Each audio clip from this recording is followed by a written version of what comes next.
చాలామంది managements fee reimbursement రాలేదు కాబట్టి మీరే ఇవ్వండి అని పేరెంట్స్ మీద ఒత్తిడి తీసుకొస్తున్నటువంటి పరిస్థితి, సర్టిఫికెట్స్ ఇవ్వలేనటువంటి పరిస్థితి, అనేక రకాల వేధింపులకు గురవుతున్నటువంటి పరిస్థితి మనం చూస్తున్నాం.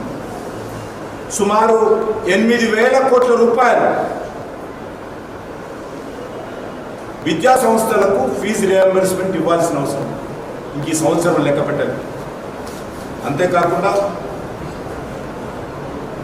ఏరియర్స్ ఫీజు ఏరియర్స్ కూడా ఈరోజు ఈ ప్రభుత్వం ఇవ్వకుండా ఆలస్యం చేస్తూ ఉంది.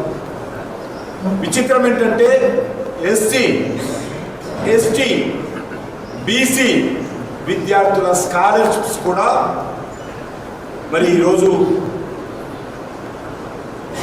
రీఎంబర్స్ చేయలేనటువంటి పరిస్థితుల్లో ఈ ప్రభుత్వం ఉంది.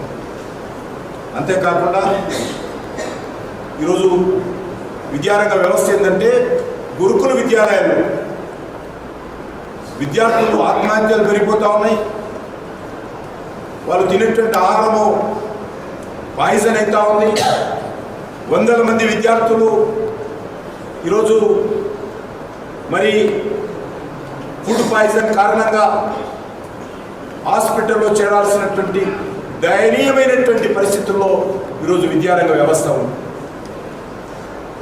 అంతేకాకుండా విద్యార్థులకు స్కూటీలు ఇస్తామని చెప్పారు.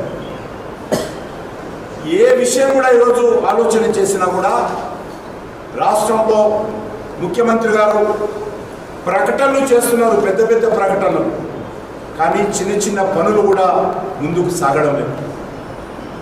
ఇది ఈ రాష్ట్రంలో ఉన్నటువంటి పరిస్థితి. అంతేకాకుండా ఈ రాష్ట్రంలో ఉన్నటువంటి మహిళలు నెలకు 2,500 రూపాయలు ఫైనాన్షియల్ అసిస్టెన్స్ ఇస్తామని చెప్పి వాళ్ళ గ్యారంటీలో ప్రకటించారు. రైతుల రుణమాఫీ అరాకొర